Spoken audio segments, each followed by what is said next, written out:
రండి. ఇప్పుడు ఈ రోడ్డు శాంక్షన్ అయిందా? ఎవరైనా చెప్పారా? ఇప్పుడు ఫారెస్ట్ ల్యాండ్ కిందే అయింది. ఫారెస్ట్ వాళ్ళు రానియరు, రోడ్ని ఫారెస్ట్ వాళ్ళు రానియరు.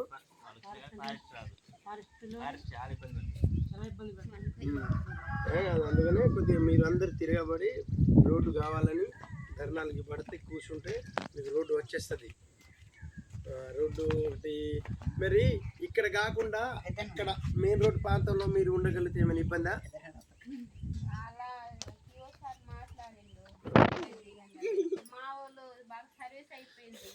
ఓకే, అలవాటు అయిపోయింది, ఇక ఉండలేదు.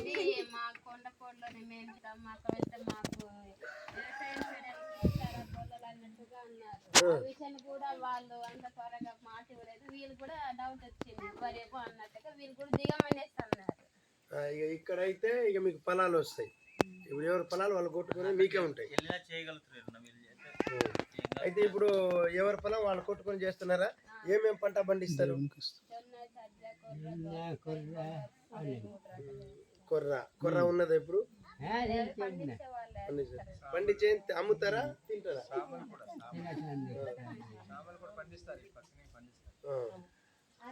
అయితే జొన్నలు లావుటియా సన్నాలా? సన్నాలేనా? తెల్ల జొన్న. Okay okay. ఎర్ర జొన్న ఏం పండిరుగా? కందులు వేస్తారా? పెసరు, బొబ్బర్లు?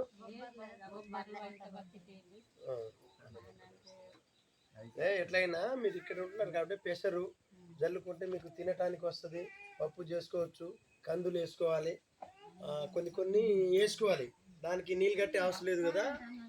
అవి వేసుకుంటే మీకు తినడానికైనా పనికి వస్తాయి. కొన్ని కొన్ని మార్చాలి. అర్థమైందమ్మా? కరెంట్ వస్తుందా మీకు? నైట్ వస్తుంది. ఎనీ టైం ఉంటుందా?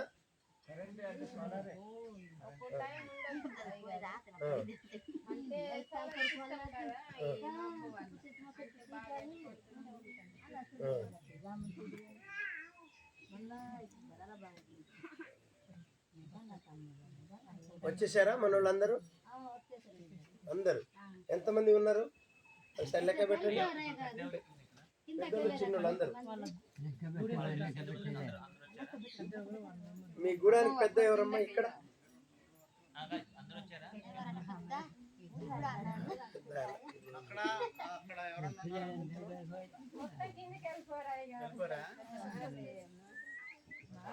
ఆ గుడం ఏదేనా?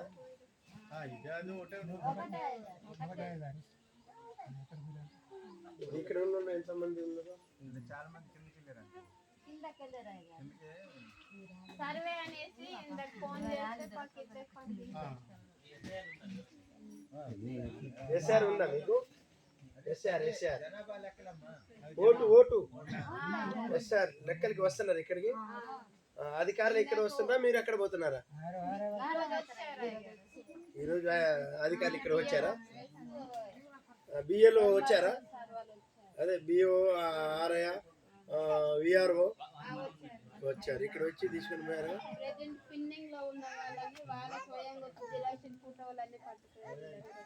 ఓకే, జిరాసులు ఇచ్చేయాలి కదా, జిరాసులు ఇచ్చి పట్టాలి. సరే అమ్మా, అయితే ఇప్పుడు ఒక్క శరణం పాడండి. పర్లేదు, పాడిన తర్వాత ఇప్పుడు 2 మాటలు చెప్తారు. ఆ తర్వాత పాడండి.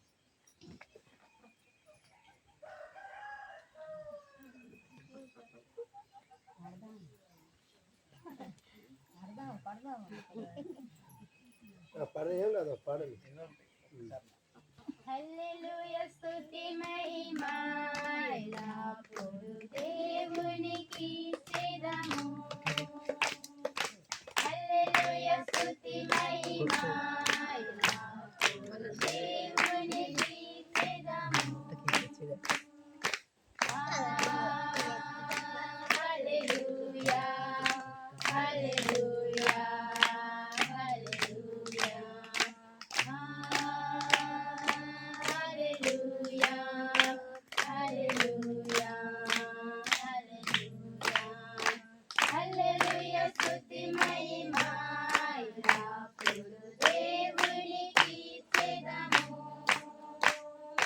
హల్లెలూయా స్తుతి మహిమ దేవునికి ఇచ్చెదము. అలసైనములకు అధిపతి అయిన ఆ దేవుని స్తుతించెదము. అలసైనములకు అధిపతి అయిన ఆ దేవుని స్తుతించెదము. అలసంద్రములను దాటించిన ఆ యెహోవాను స్తుతించెదము. అలసంద్రములను దాటించిన ఆ యెహోవాను స్తుతించెదము. హల్లెలూయా స్తుతి మహిమ దేవునికి ఇచ్చెదము. హల్లెలూయా స్తుతి మహిమ దేవునికి ఇచ్చెదము. హల్లెలూయా దేవుని స్తోత్రం.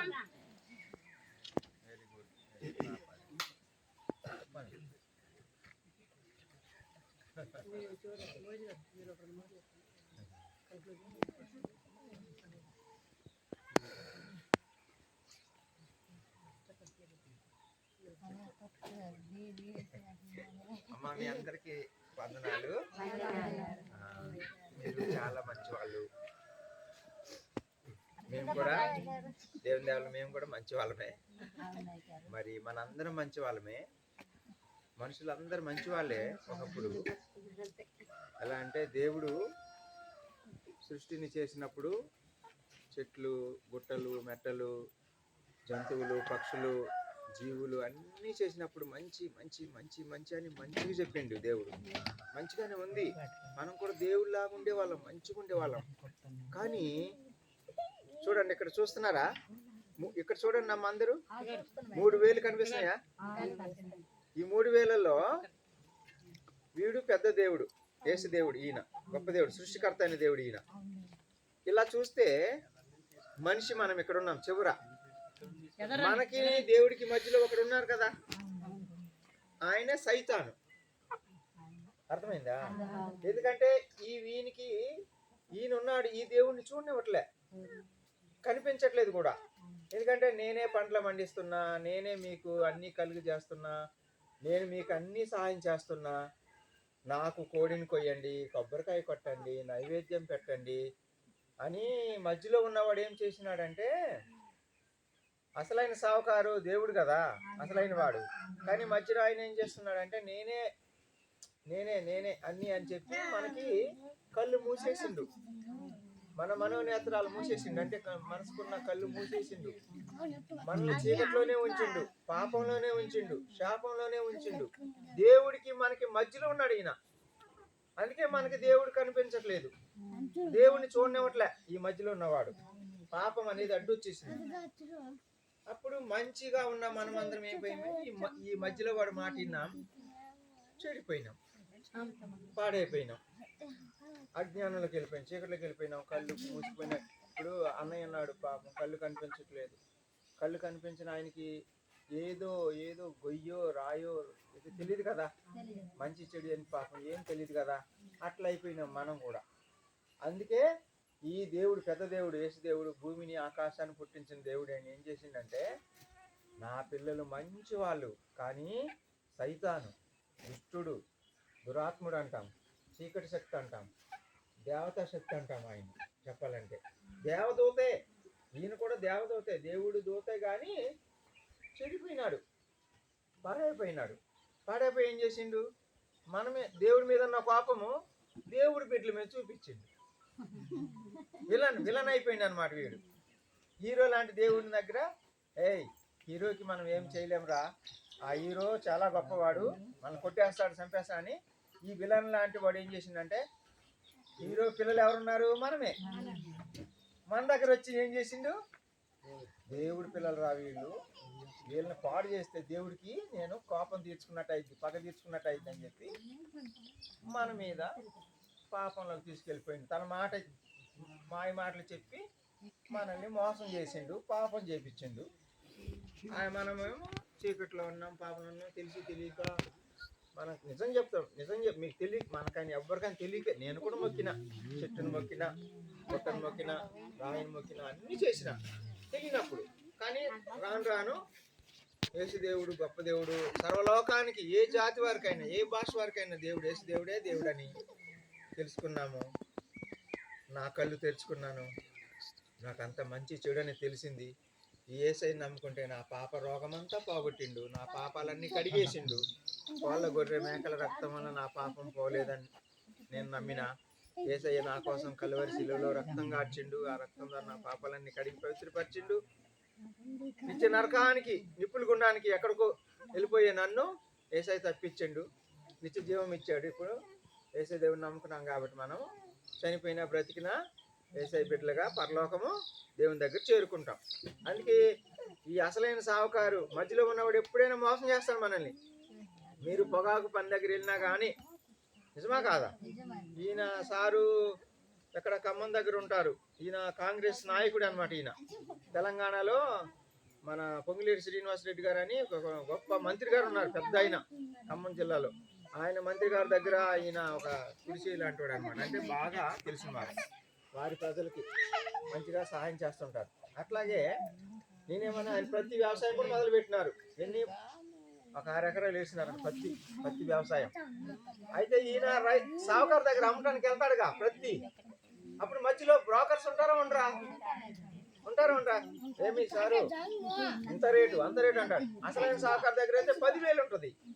కానీ నేనేం చెప్తుండు, 8,000 10,000 కాదు, 8,000 నాకు అమ్ము అంటాడు. ఆ మధ్యలో వాడు ఏం చేస్తాడు?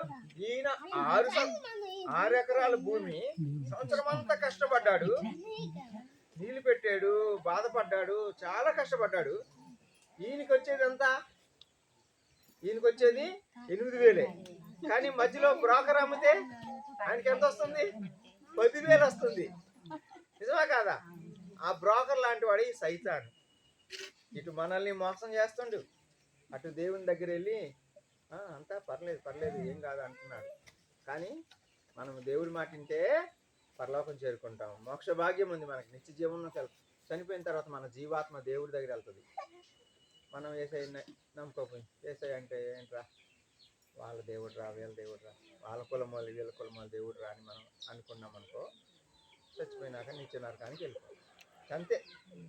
అట్లాంటి యేసయ్యని నమ్ముకున్న నేనైతే పెద్ద మాట పిల్లలు మీకు తెలుసు కదా, నేను అటు కూడా చాలాసార్లు వచ్చిన, అటు కుందులూరు కూడా నేను వచ్చిన చాలాసార్లు. అమ్మ మనం దేవుడి బిడ్డలుగా జీవిస్తే మనకు మోక్ష భాగ్యం ఉంటుంది. మరి ఆ యేసయ్య ప్రేమను బట్టే పాపం అంత దూరం నుంచి వీళ్ళు ఖమ్మం దగ్గర నుంచి వచ్చారమ్మ. అన్న వాళ్ళు వీళ్ళు ఎప్పుడు వస్తూనే ఉంటారు నా దగ్గర. మేము లోన్ పెద్ద మాట పిల్లలు ఉంటాం కదా, చుట్టుపక్కల మేము తిరుగుతూ ఉంటాం. మీలాంటి వాళ్ళ దగ్గర కూడా ఒక్కసారి అని తీసుకొస్తే పాపం ఏదో వాళ్ళ ప్రేమతో తీసుకొచ్చింది, పలకలో బలపాలో లేకపోతే అన్న వాళ్ళకి టీషర్ట్లో, అక్క వాళ్ళకి చీరలో, ఏదో ఆ యేసయ్య ప్రేమ మీకు కూడా చూపించినట్టు ఉంటుంది కదా పాపం అని అన్న వాళ్ళని తీసుకొచ్చినాం. ఇదంతా యేసయ్య ప్రేమే. మనందరం చాలా మంచి దేవుని బిడ్డలుగా జీవిస్తే మంచిగా ఉంటాం. సైతాన్ మాట వింటే నిత్య నరకానికి వెళ్ళిపోతాం, యేసయ్య మాట వింటే మోక్షానికి వెళ్తాం. మంచిది, మీరు అందరూ యేసయ్యని నమ్ముకుని గట్టిగా నమ్ముకుని మంచిగా బతకండి, మంచిగా ఉండండి. దేవుడు మిమ్మల్ని దీవిస్తాడు. ఓకేనా? Thank you. వందనాలమ్మా, థ్యాంక్ యూ. చిన్న ఒక పల్లవి విచారణ నేను పాడతాను, మీరు అంతలోగా ఓపెన్ చేయండి. అయ్యా మీరు ఓపెన్ చేస్తాను, నేను ఏదో